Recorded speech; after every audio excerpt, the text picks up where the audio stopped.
안녕하십니까. KBS 9시 경남 뉴스입니다. 12.12 군사반란 때 반란군에 맞서다 생을 마감한 고 김호랑 중령. 최근 흥행 돌풍을 이어가고 있는 영화 서울의 봄과 함께 다시 주목을 받고 있는데요. 신군부의 군사반란 44년째인 오늘 고 김호랑 중령의 고향인 김해에서 그를 기리는 추모 행사가 열렸습니다. 김민지 기자가 보도합니다. 12.12 군사반란 당시 특전사령관을 체포하려던 반란군에 홀로 맞섰던 젊은 군인. 영화 서울의 봄에서 배우 정혜인이 연기한 역할입니다. 당시 특전사령관 비서실장이던 김해 출신 고 김호랑 중령의 이야기입니다. 12.12 군사반란 44년째. 초등학교와 중학교 사이 좁은 길에 세워진 작은 흉상 앞에 사람들이 모였습니다. 김해 출신 참군인 고 김호랑 중령을 기리는 작은 추모제입니다. 돌아가시는 장면을 영화에 보면서 사실 눈물이 나서 뒤에는 몇 카드 놓친 장면도 있어요. 그를 기리는 작은 흉상이 세워진 건 2014년입니다. 김해 시민들이 성금을 모아 이곳에 김호랑 중령의 흉상을 세웠습니다. 12.12 군사반란 당시 그는 소령이었지만 사후 10년 만인 1990년 중령으로 추서됐습니다. 2013년에는 국회에서 그에 대한 무공훈장 추서와 추모비 건립안이 발의돼 압도적인 찬성으로 통과됐습니다. 이후 고 김호랑 중령에게는 무공훈장 대신 보국훈장이 추서됐지만 추모비 건립은 아직 진행되지 않았습니다. 김 중령의 죽음은 지난해야 순직에서 전사로 인정받았습니다. 영화 서울의 봄 흥행으로 해마다 열리던 추모 행사에는 방문객의 발길이 크게 늘었습니다. 김호랑에 대한 인식이 다시 확산되지 않을까, 이런 정의로운 삶을 살다간 사람에 대한 교육이 더 되지 않을까 그렇습니다. 고 김호랑 중령 기념사업회 측은 그의 군인 정신을 기리기 위해 동상 건립 등을 요구하고 있습니다. KBS 뉴스 김민지입니다. 사천에서 스토킹 혐의로 재판을 앞둔 한 남성이 피해 여성을 흉기로 위협하며 4시간 동안 인질극을 벌였다는 소식 어제 전해드렸는데요. 이처럼 스토킹 보복 범죄가 끊이질 않고 있지만 피해자 보호 조치에는 한계가 있다는 지적이 나옵니다. 김소영 기자가 취재했습니다. 아파트에서 4시간 동안 인질극을 벌인 20대 남성 A씨. 피해자 집 주소를 알고 있었고 범행 직전 열린 문틈으로 피해자의 집 안까지 침입했습니다. 때리기 벌어간 잠시 사이 집 안에 들어갔다가 엘리베이터 소리가 나니까 이제 집 안에서 나오면서 이해를 바로 한 거죠. 피해자가 A씨를 스토킹 혐의로 고소한 건 지난해 9월. 법원은 A씨에게 100m 이내 접근 금지 등 잠정 조치 명령을 내렸지만 기간은 2달에 불과했습니다. 스마트워치는 피해자가 원치 않아 지급되지 않았고 112 시스템 등록 안전 조치도 한 달 만에 해제됐습니다. 스마트워치나 안전조치는 피해자 동의가 있으면 연장할 수 있지만 이를 요구하는 피해자는 많지 않습니다. 실효성이 크지 않다고 보는 겁니다. 스마트워치를 하고 있어도 그 순간 몇 초 사이에 일어나는 걸 눌렸을 때 경찰이 바로 출동할 수는 없는 거라 실효성이 있을까 고민도 굉장히 많이 하거든요. 이 때문에 선제적으로 스토킹 가해자의 접근을 차단할 위치정보 알림 시스템이 다음 달부터 새로 도입됩니다. 가해자에게 전자발찌를 채운 뒤 피해자에게 접근하면 피해자에게 이 위치 정보를 문자로 전송하는 방식입니다. 서울 신당역 사건, 서울 노원구 세모녀 사건 등 잇따르는 스토킹 강력 사건에 대응하기 위해서입니다. 위험한 상황을 수사기관이 좀 선제적으로 보겠다라는 얘기거든요. 잠정 조치를 활용하는 거를 법원에서 좀 부담스러워할 우려가 있을 것 같거든요. 전문가들은 피해자가 안심하고 일상으로 복귀할 수 있도록 스토킹 피해자 보호 대책을 보완할 필요가 있다고 지적합니다. KBS 뉴스 김소영입니다. 내년 4월 10일에 치러지는 22대 국회의원 선거 120일을 앞두고 경남에서도 국회의원 예비후보 등록 신청이 시작됐습니다. 선거구마다 민심을 대변하겠다는 출사표가 이어졌는데요. 경남 유권자들은 이번 총선에 어떤 기대를 걸고 있을까요? 손원혁 기자가 취재했습니다. 내년 총선 120일을 앞두고 시작된 국회의원 예비후보 등록 신청.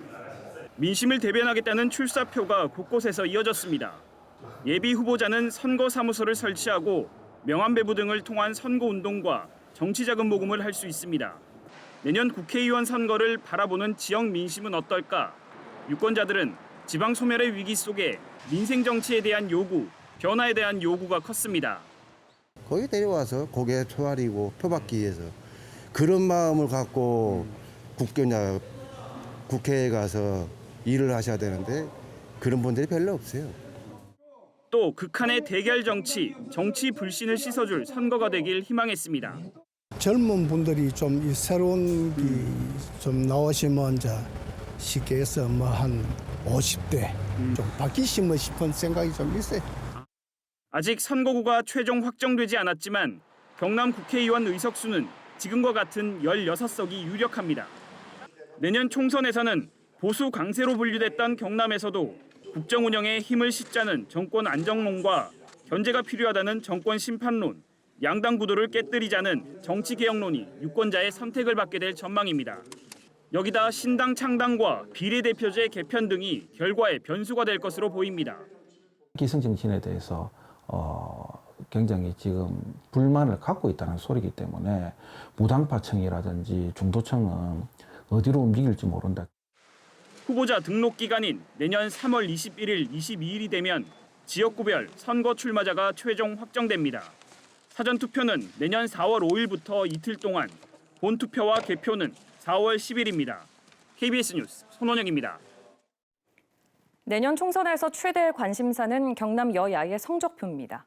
현재 경남은 16석 가운데 국민의힘이 13석, 더불어민주당이 3석을 차지하고 있는데요. 국민의힘은 압승을 장담하고 있지만 지지율 정체가 고민이고, 민주당은 최소 5석이 목표지만 반등의 계기가 없어 여야 모두 쉽지 않은 상황입니다. 계속해서 천현수 기자입니다. 21대 국회의원 선거에서 경남 16석 가운데 국민의힘은 13석, 더불어민주당은 3석을 가져갔습니다.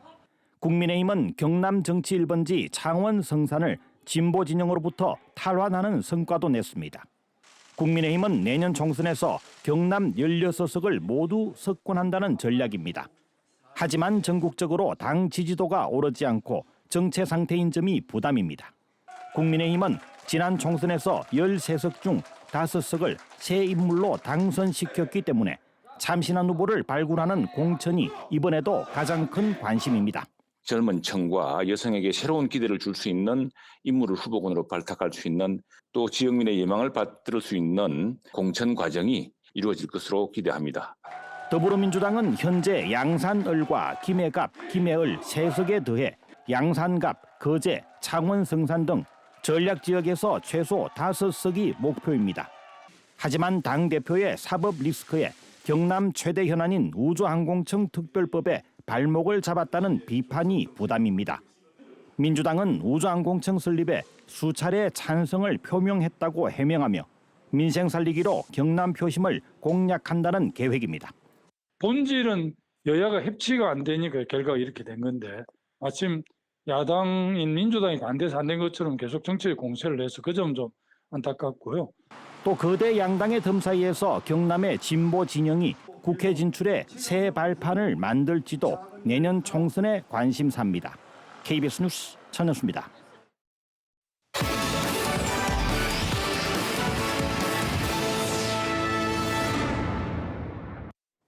국민의힘과 더불어민주당이 오늘 국회에서 열린 2+2 협의체에서 우주항공청 법안을 선정해 논의를 이어가기로 했습니다. 여야 2+2 협의체에서 국민의힘은 신속처리 10개 법안 가운데 3번째 안건으로 우주항공청 특별법을 제시했습니다. 협의체는 오늘 회동에서 여야가 법안의 상세한 설명을 했고, 수시로 의견을 교환한 뒤 오늘 19일 정례회의에서 진행 상황을 발표할 예정이라고 설명했습니다. 1억 원 이상 개인 고액 기부자 모임인 경남 아너 소사이어티 회원의 날 행사가 오늘 창원에서 열렸습니다. 이번 행사에서는 기부 문화 확산에 앞장선 회원들에게 공로패가 전달됐고 신규 회원 가입식이 진행됐습니다. 경남에서는 2010년 아너 소사이어티 1호 회원이 탄생한 이후 올해까지 154명이 회원으로 가입했습니다. NH농협은행 경남본부가 오늘 취약계층 난방비 지원을 위해 8억 원을 경상남도에 기부했습니다. 경상남도는 경남사회복지공동모금회를 통해 저소득층 8천여 가구에 이불 등 난방용품을 지원할 계획입니다. 농협은행 경남본부는 경남 10호 나눔 명문 기업으로 선정돼 있습니다. 29회 경남 무역인상 시상식과 60회 무역의 날 정부 포상 전수식이 오늘 창원에서 열렸습니다. 이번 시상식에서는 범한 메카텍과 신신사, KDA와 금화 하이드파워 등 6개 기업과 개인 18명이 경남 무역인상을 받았습니다. 또 현대로템과 DN 오토모티브 등 98개 기업과 개인 47명이 무역의 날 정부 포상을 받았습니다. 가덕도 신공항 배후 도시로 거론되는 김해시가 동북아 물류 거점으로 도약하기 위해서는 전략산업 분야 인력 양성이 필요하다는 지적이 나왔습니다. 오늘 김해 중소기업 비즈니스 센터에서 열린 동북아 물류 플랫폼 관련 학술회의에서 인제대 권익현 교수는 기존 김해 지역 제조업과 새로 조성할 물류 거점 사이에 연계가 필요하다며 인력 양성의 필요성을 강조했습니다. 또 성결대 이범현 교수는 가덕도 신공항과 연계한 김해시의 전략 구상이 필요하다고 말했습니다. 경상남도가 오늘 열린 창원 방산혁신클러스터 협의회에서 지난 4년 동안 참여 기업들이 매출 994억 원, 수출 계약 720억 원, 특허 인증 63건의 성과를 냈다고 설명했습니다. 창원 방산혁신클러스터 사업은 2020년 산학연과 군, 관 등 20여 기관의 참여로 시작돼 중소기업의 방산 부품 개발과 성능 향상, 국산화 등을 지원해 왔습니다. 거창박물관이 오늘부터 다음 달 21일까지 새로 찾은 거창 가야를 주제로 특별전을 엽니다. 국립김해박물관과 거창박물관이 공동으로 마련한 이번 전시는 거창의 가야 유적 30곳을 한눈에 볼 수 있는 위성 지도와 사진 자료 등으로 구성됐습니다. 경남 소식이었습니다.